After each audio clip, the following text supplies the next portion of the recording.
menjelang tiba Aidilladha, terasa tekanan seperti dada, mengingat jejak korban baginda Nabi Ibrahim terhadap Ismail anaknya.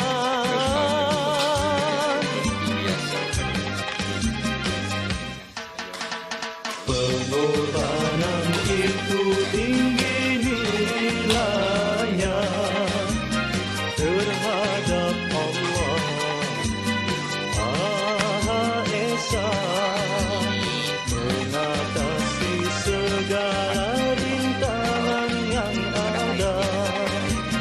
Hanya tawakal kepada seruannya.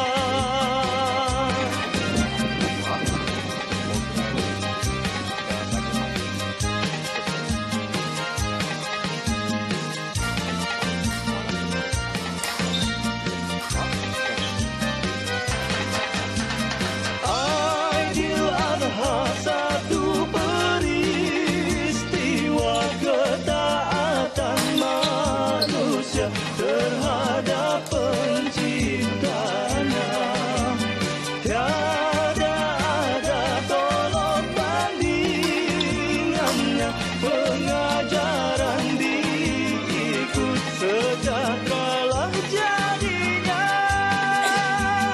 Muslimin muslimat seluruh alam, contohi panduan sebagai ilham, cekalkan diri penuh azam, mertabatkan umat penganut Islam. Jaga diri dan juga agama, hindari larangan, jauhi dusta, supaya mendapat syafaat bersama. Pengorbanan dihulur penuh makna.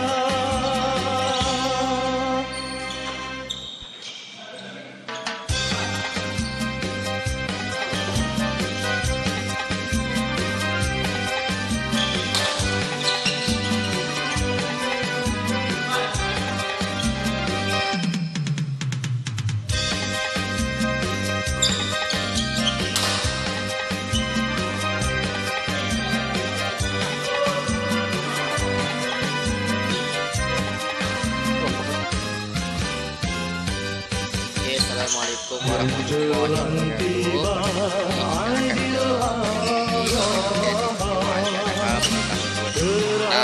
Bersama geng dapat kesempatan 5, jadi saya mengucapkan juga terima kasih kepada semua.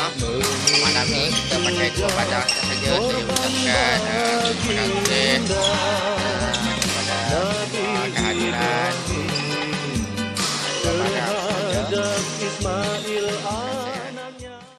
Kaki yang Ayo mulia kita buat berdua khas menyambut hari raya Aidiladha.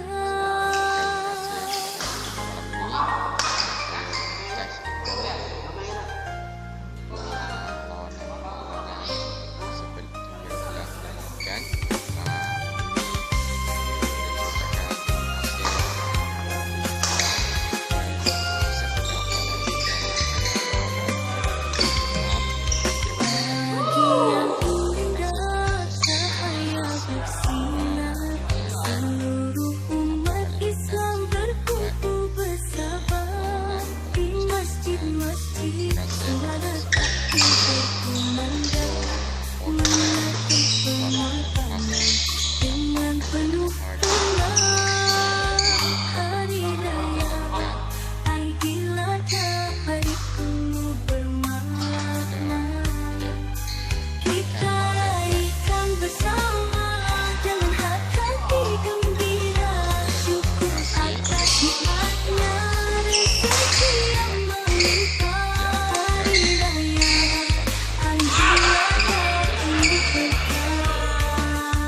Okey, Assalamualaikum warahmatullahi wabarakatuh. Pada malam ini kita akan adakan aktiviti pelanan weekend Hari Istimewa Aidiladha bersama geng Kelam FSPC Batu 5. Jadi saya mengucapkan jutaan terima kasih kepada yang hadir untuk kita sama-sama meraihkan pada malam ini, malam istimewa Aidiladha Hari Raya yang kedua.